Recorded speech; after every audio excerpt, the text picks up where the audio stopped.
Hello. Hello. I love that you giggle before we even get started because it makes me feel like your story's great. I'm already. Yeah. I'm also just giggling at your sound checks. Time to fix the microphone sounds. Yeah, that's how Kara does her sound check every time. It's great. It's so good. How was your weekend? It was good. We went to the Louisville Zoo and I hadn't been there in forever, and I thought it was going to be just like small and a mess like it used to be, and it was amazing. Oh yeah, We spent the whole entire day there. That sounds great. It was great, and there was a sloth that was being bottle fed, and it was the best thing ever. Oh my god. And there was an orangutan that wanted in a lady's purse. She like pointed to it, and the lady opened it, and she said, she like held her hand out and like, give this to me. That's great. And the lady was like, I can't. Oh my god. It was so cute. And we went camping. Did you see that story in our Facebook group that somebody shared Oh about camping? my gosh, I immediately thought of you when I saw it.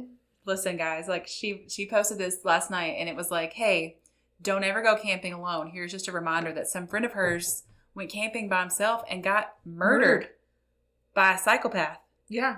Who had killed his significant... I don't know. I don't know if it was significant other or some woman. It's like I couldn't hold it in my head too long. Right. Yes. Yeah. You know, like The I had to details move past of it real quick because I was like, oh man. So Anyway, scary. I love our Facebook group because people Yes. share random stories like that. Oh It's my great. gosh, it's so much fun. Anyway, hi, this is the Witches, Magic, Oh, yeah. Murder, and Mystery Podcast. Hey, I'm Kara. I'm Megan. And here we are. This is a side piece day, which means it's a shorter Sidepieces episode. Tuesday. Yes.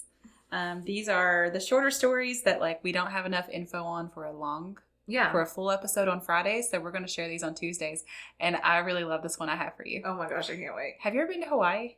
No, I want to go though. Neither. Yeah. But let's go.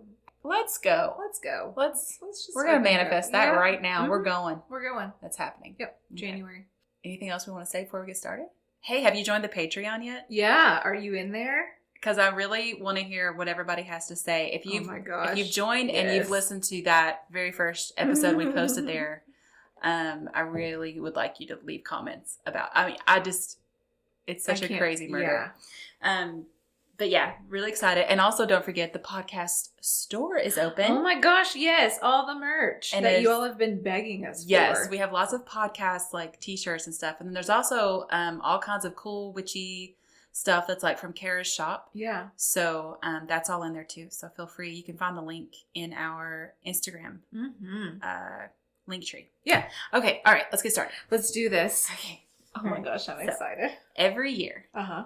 thousands of pounds of rocks stolen from Hawaii are returned to the island by mail, either What? to the post office or the town halls closest to where they are taken from, or sometimes they're sent directly to Hawaii's Volcanoes National Park. What? Here's why. Pele, the goddess of volcanoes and fire, is famous for her violent temper. Ooh. She lives in Mount Kilauea, one of the most active volcanoes in the world. Okay. Pele considers volcanic rocks, black sand, and pumice. That's how you say that, right? Pumice? To be, pumice stone. I don't know. Yeah. I doubt everything now. Now it's all questionable from here. To be her children and cast the weight of her wrath on any person who dares take them away from her. Oh. So Pele's curse is the belief that anything natively Hawaiian, such as sand, rock, and pumice, will affect bad luck on whoever takes it away from Hawaii. Oh. The curse seems to be a fairly recent invention, mostly spread through guidebooks and like online tourism sites. Yeah. There's a couple different origin stories, but neither of them is all that fun. Like one, a disgruntled park ranger was mad about how many rocks were being taken Oh my gosh. by visitors. And they were like, Pele is going to curse you with bad luck if you take anything. Oh my gosh. And then another version is that bus drivers were tired of all the dirt and grime Oh. that people would bring on their buses when they took their rocks.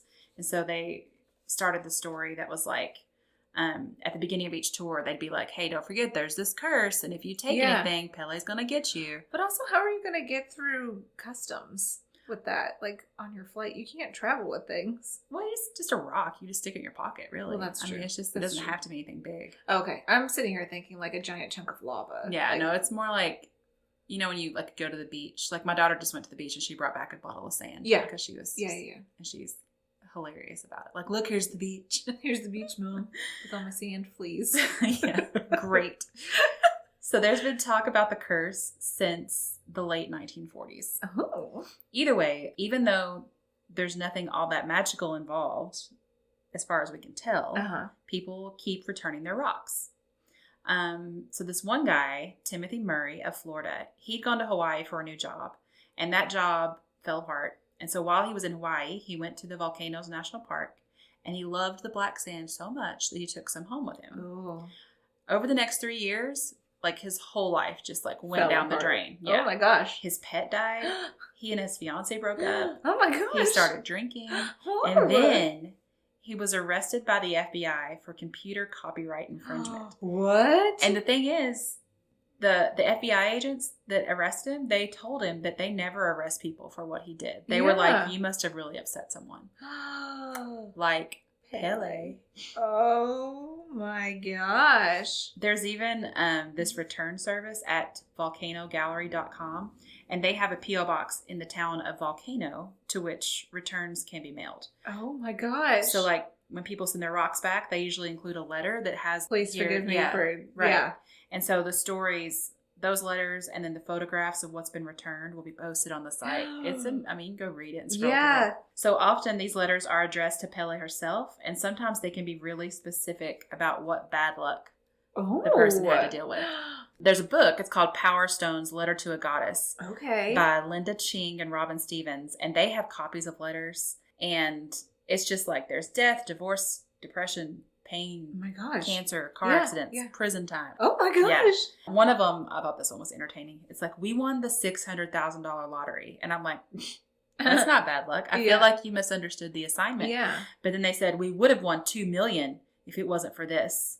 Oh. Please take the rocks back before more bad luck. I just feel like you don't get to complain about bad luck when you won $600,000. Yeah. But another has a bunch of examples of bad luck, and it's like, I am now asking Pele for forgiveness. I will never doubt a superstition again. And the next time I am advised against doing something, believe me, I will follow the advice. Oh my gosh. Some of the others are just hedging their bets. There's this one that's like, I've been really fortunate, except for a few broken hearts, but I'm hoping that by returning this, I'll find my true love.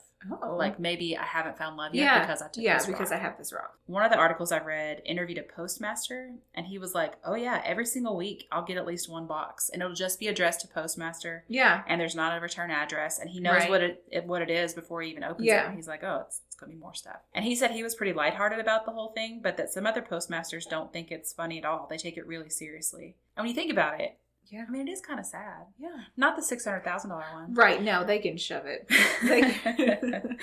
But others they who can are literally kick rocks. They could kick those rocks. But if you're having, I don't know, just enough of a run of bad luck that you actually feel like it's because I took this rock, and if I return it, it's going to get better. But also I'm like, maybe it'll work because they're manifesting that it's gone and out of their lives. Yes. They've purged that negativity. It's a made up story, but if you believe in it, it does give it power. Yeah. And so if you have bad luck, you blame the curse. Right. And then if you think you want to fix it, you do what they tell you to do. You send it back. And then maybe because you believe it'll work, it works. Yeah. There's a lesson somewhere about how perception is reality. And if you believe in something, that makes it true. It'll just manifest it. That's why manifesting and positive affirmations work. Yes. That's why positive thinking isn't silly. Body of a goddess. I used to have Lauren do these affirmations before she started middle school because I was worried about her. And her affirmations were every day she had to say these 3 things. I'm a badass. I can do hard things. I'm good at math. I love it. Because she always said she was bad at math. Yeah. And so it would always crack me up. I used to record it on my Instagram stories because she'd be in her room and I'd be like, Lauren, do your affirmations. And she'd go, just shout from her room, I'm a badass. I can do hard things. It was hilarious. That's adorable. But you know what? She's fantastic now. So I'm just saying. She is a badass. Positive affirmations. Amazing little person.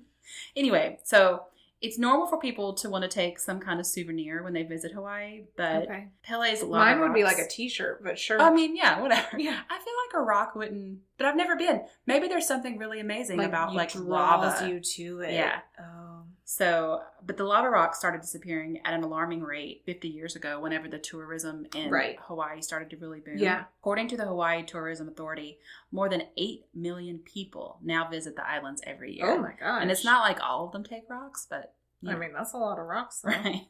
Even 10% of that is a lot of rocks. Right. Apparently, some of the postmasters and park rangers who have to deal with the return stuff don't love it. Like, I guess it adds a lot to their workload. Yeah. One of them was like, listen, it's illegal to take anything from national parks. Yeah. Rocks, plants, minerals, anything. Yeah. So then why didn't the bus drivers just say that? Yeah. Don't take stuff. It's illegal. You could be charged criminally. Yeah. Yeah. But no, instead they make up a curse. Yeah.